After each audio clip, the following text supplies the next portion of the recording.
Waalaikumsalam warahmatullahi wabarakatuh. Waalaikumsalam warahmatullahi wabarakatuh. Selamat sore.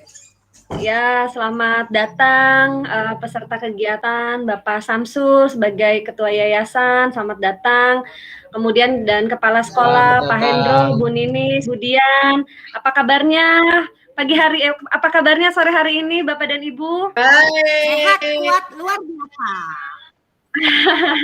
Alhamdulillah, semangat ya, luar biasa. Ya, baik. Sebelum kita mulai ya, hari ini kita sama-sama berdiskusi ya, membahas tentang identifikasi sumber daya untuk pengembangan sekolah. Nah, dikhususkan pada bagaimana optimalisasi pelaksanaan proyek profil Pancasila. Nah, sebelum kita mulai, kita berdoa dulu menurut kepercayaan kita masing-masing. Berdoa dimulai.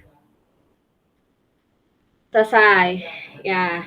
Baik Bapak dan Ibu, karena pertemuan kita adalah ya daring ya. Nah, di sini kita perlu sepakati bersama ya Bapak dan Ibu, mohon untuk kameranya dibuka, kemudian bagi yang nanti bisa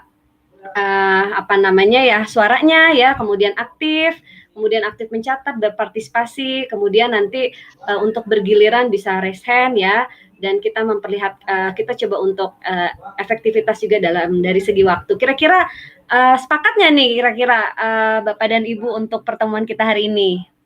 Sepakat Ibu, sepakat. Sepakat ya.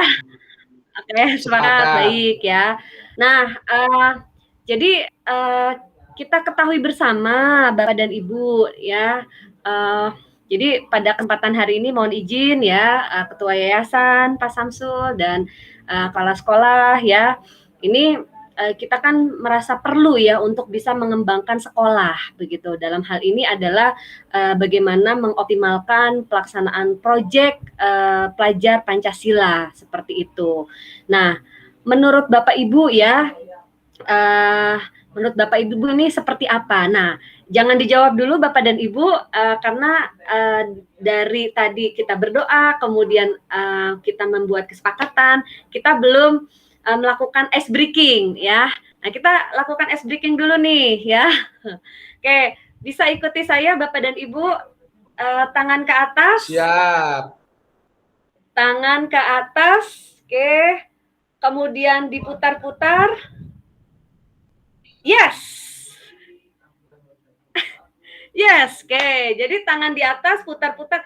Yes, kita wujudkan sekolah profil Pancasila. Seperti itu ya. Oke, kita wujudkan sekolah dengan pelaksanaan proyek profil Pancasila. Yuk. Ayo Bapak dan Ibu. Oke, tangan ke atas. Saya sudah, kita Bu. Putar. Yes. Oke, mana suaranya Bapak dan Ibu? Kita wujudkan sekolah. Kita wujudkan profil Pancasila. Yes. Oke. Yes. Nah, kita sudah lihat ya Bapak dan Ibu. Bapak dan Ibu di sini bahwa pelajar Pancasila tuh indikatornya ini semua Bapak dan Ibu. Nah, kira-kira bagaimana kita untuk bisa mengembangkan sekolah, mengoptimalkan pelaksanaan proyek profil Pancasila ini, sumber daya apa sih yang harus ada atau yang diperlukan seperti itu. Nah, jadi mulai dari berkebinekaan global, kemudian gotong royong, kreatif, bernalar kritis, kemudian mandiri, dan beriman bertakwa kepada Tuhan Yang Maha Esa dan berakhlak mulia. Nah, dari profil Pancasila ini kira-kira sumber daya apa yang perlu kita kelola nih Bapak dan Ibu? Silahkan. Mungkin di sini saya sudah memberikan data ya. Insya Allah saya dibantu dengan staf ya untuk operator ya untuk mencatat masukan-masukan, ide dan gagasan dari Bapak Ibu semua. Baik, dimulai dari baik Bu Ninis ya untuk kepala sekolah Bu kepala sekolah, silakan Bu Ninis. Menurut Bu Ninis bagaimana Bu Ninis? Ya, tentunya semuanya bersumber dari sumber daya manusia yang ada di sekolah itu. Oke, sumber daya manusia ya Bu Ninis ya. Sumber daya manusianya yang dimaksud itu seperti apa Bu Ninis? Ya, semua warga sekolah mulai dari kepala sekolah, komite, kemudian guru, kemudian murid, termasuk wali murid harus bersama-sama dalam melaksanakan proyek profil pelajar Pancasila. Oke, baik ya Bu Ninis, terima kasih. Berarti memang yang paling penting ini kita perlu mengoptimalkan SDM yang ada ya Bu ya, dari mulai Kepsek sampai dengan murid ya Bu. Baik, terima kasih Bu Ninis. Ada lagi mungkin yang ingin menguatkan Pak Samsul? Silahkan Pak Samsul. Ya, terima kasih Bu. Tadi disampaikan oleh Bu Ninis bahwa salah satu yang penting adalah sumber daya manusia. Itu memang penting. Tetapi kalau saya dari pengurus, itu yang penting juga sumber dana,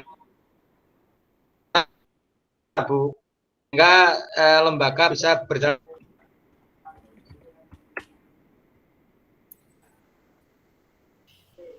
Terima kasih, bagaimana Pak Bu Samsul? Yuli.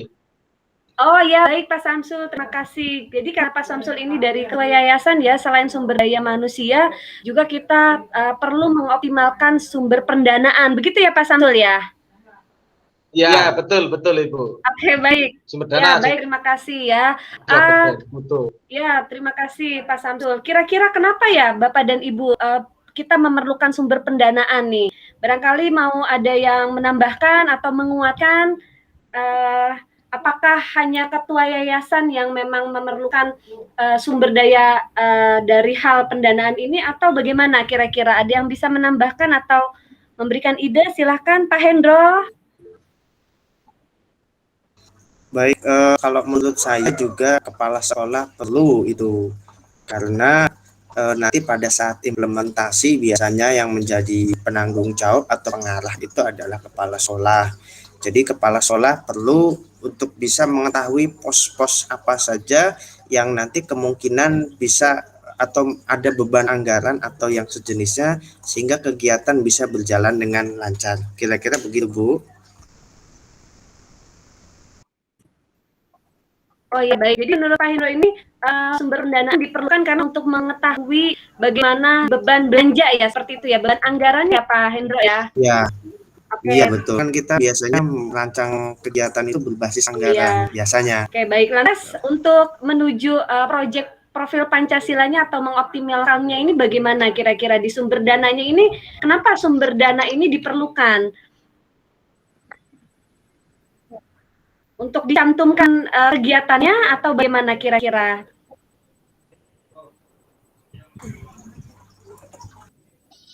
Kira-kira gimana? Kenapa? Kan tadi kan untuk bisa mengetahui beban anggaran ya. Berarti semua program sekolah itu kita masukkan ke dalam RKAS seperti itu ya, Pak Samsul, Pak Hendro, Bu Ninis, Bu Dian? Ya, kurang lebih seperti itu. Betul. Oh ya. Oh ya, baik ya. Nah, di sini saya sepakat ya bahwa sumber daya manusia itu perlu juga. Nah, apakah kira-kira ada yang kurang atau yang perlu ditambahkan lagi? Mungkin selain sumber daya manusia, kemudian selain sumber pendanaan, mungkin Bu Dian ada masukan apa saja yang perlu kita identifikasi untuk bisa mengoptimalkan pengembangan sekolah dalam hal ini pelaksanaan proyek profil Pancasila. Bu Dian, silahkan. Dukungan dari praktisi, Bu. Oh, dukungan dari praktisi ya, Bu ya? Iya, benar, Bu. Itu. Oh, berarti kalau dukungan dari praktisi ini sumber daya manusianya SDM eksternal ya, Bu ya? Benar, Bu. Oke, dukungan dari praktisi ya. Iya. Oke, praktisi di sini praktisi apa, Bu Dian? Mungkin bisa itu, Bu, pengawas atau pengawas itu kan, Bu, itu kan masih masuk ke ruang lingkup sekolah. Mungkin ini, Bu, penyiar radio atau mungkin yang percetakan koran media sekolah. Oh ya. Apa mungkin yang dimaksud mitra sekolah begitu, Bu? Iya, Bu. Oh ya, baik ya. Jadi perlu juga kita dukungan dari mitra sekolah ya, Bu ya. Benar. Oke, baik ya. Nah, kira-kira Bapak dan Ibu dari identifikasi ini sumber daya manusia, sumber pendanaan, kemudian perlu mitra sekolah. Ada lagi nggak mungkin sumber daya alam atau bagaimana? Pak Samsul, silahkan. Ya, kalau memungkinkan Ibu ditambah dengan sumber daya lingkungan ya. Apakah lingkungan sekolah itu kondusif, apakah penuh polusi, apakah pada dalam bahaya atau bagaimana, sehingga perlu ada kepastian sumber daya lingkungan yang mendukung supaya itu bisa sekolah yang baik. Begitu Bu Yuli.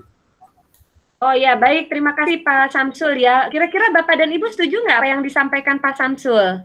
Setuju sekali. Setuju sekali ya. Kira-kira konkretnya ini apa nih sumber daya lingkungan? Sarana prasarana, begitu mungkin maksudnya Pak Samsul?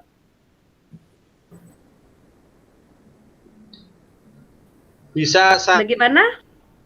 sarana Ibu, bisa di lingkungan sekolah, bisa dalam bentuk sarana prasarana yang memadai sesuai dengan standar minimal prasarana, atau juga selain lingkungan pabrik yang penuh dengan asap sehingga mengganggu polusi udara di sekolah itu. Apakah sekolah juga ada daerah gunungan yang mungkin ada kecenderungan untuk longsor, sehingga bisa dipastikan sumber dayanya kalau yang dalam posisi yang baik, aman, nyaman, maka menjadi proses pembelajaran Pancasila yang baik.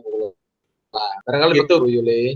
Oh ya, ya baik. Terima kasih Pak Samsul ya, luar biasa Pak Samsul ya untuk menguatkan lagi bahwa sumber daya alam ini juga tidak boleh dilupakan ya sebagai identifikasi awal untuk mengoptimalkan pelaksanaan proyek profil Pancasila atau juga untuk mengembangkan sekolah ya. Mungkin ada lagi kira-kira Bapak Ibu luar biasa semuanya yang mau menambahkan atau silakan Bu Ninis. Iya, sumber daya alam atau lingkungan itu memang betul-betul harus dipotret jeli oleh pihak sekolah. Baik dari segi kelemahan-kelemahan maupun kekuatan-kekuatannya.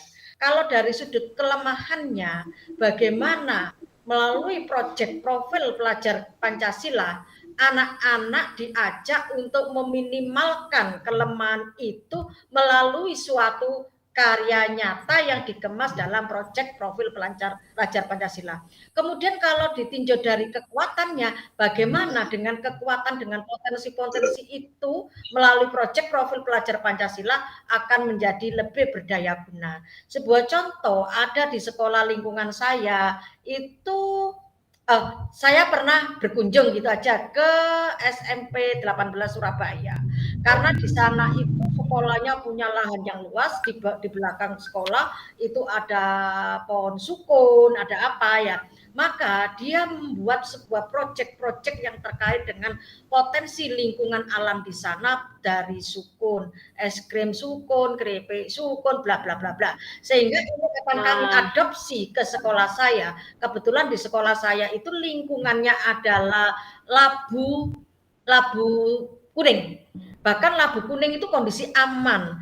Menurut enggak tahu ya, pandangan kepercayaan orang-orang lingkungan sana, terutama orang Madura ya gitu ya. Kalau mencuri labu kuning itu sepertinya nanti akan dapat musibah.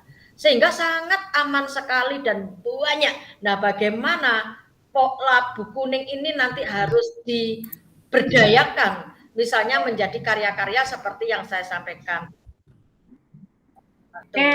Oke, baik Bu Ninis, luar biasa. Berarti maksudnya di sini bagaimana kita juga harus mengidentifikasi sumber daya kearifan lokalnya. Seperti itu ya Bu Ninis ya? Oke, baik. Baik Bapak dan Ibu, jadi di sini saya mencoba untuk menggambarkan ya bahwa identifikasi kita perlukan sumber daya manusia, kemudian sumber daya lingkungan, sumber pendanaan, kita juga perlu menganalisis ya sumber daya kearifan lokalnya, seperti itu Bapak dan Ibu. Mungkin itu saja, ada lagi yang mau ditambahkan kira-kira atau semuanya setuju semua nih Bapak dan Ibu? Setuju Bu? Setuju. Setuju. Setuju Pak Samsul, bagaimana Pak Samsul? Oke. Semuanya. Jadi sesuai dengan kebutuhan. Oke, nah ya itu kata kuncinya. Jadi kita perlu mengidentifikasi sumber daya yang ada sesuai dengan kebutuhan karakteristiknya sekolah ya. Kalau di pesisir, kemudian agraris atau di perkotaan berbeda lagi ya. Baik, sebelum saya pikir alhamdulillah nih Bapak dan Ibu sangat aktif ya. Kita lakukan refleksi dulu ya. Kira-kira siapa yang mau bisa menyampaikan refleksi pertemuan hari ini atau kesepakatan kita dari identifikasi? Silahkan mungkin Bu Dian. Oh, Bu Ninis lagi. Silahkan Bu Ninis. Oke. Terima kasih, saya akan melakukan refleksi pada pertemuan hari ini. Sesuatu yang sangat berharga yang saya terima, yaitu tentang penguatan proyek Pancasila. Bahkan bahwa untuk penguatan proyek Pancasila ini memang harus didukung dengan adanya sumber daya, baik itu lingkungan, sumber daya manusia, maupun sumber daya pendanaan. Semuanya itu adalah satu kesatuan, tergantung bagaimana sekolah itu bisa jeli melihat apa namanya itu sumber daya yang ada di lingkungan sekolah itu sehingga menjadi keunggulan tersendiri yang dimiliki oleh sekolah. Terima kasih. Oke, baik Bu. Ini refleksinya sangat membantu ya untuk pertemuan kali ini ya. Terima kasih Bapak dan Ibu untuk kesempatannya. Nanti saya akan kirimkan kepuasan ya melalui kuisis ya yang saya akan kirim ya nanti ke email Bapak dan Ibu semuanya. Baik, kita sudahi dulu pertemuan kita kali ini. Terima kasih banyak Bapak dan Ibu. Kita tutup dengan berdoa menurut kepercayaan masing-masing. Berdoa dimulai. Selesai. Oke, terima kasih Bapak dan Ibu. Sampai bertemu. Assalamualaikum warahmatullahi wabarakatuh. Waalaikumsalam warahmatullahi Waalaikumsalam warahmatullahi wabarakatuh.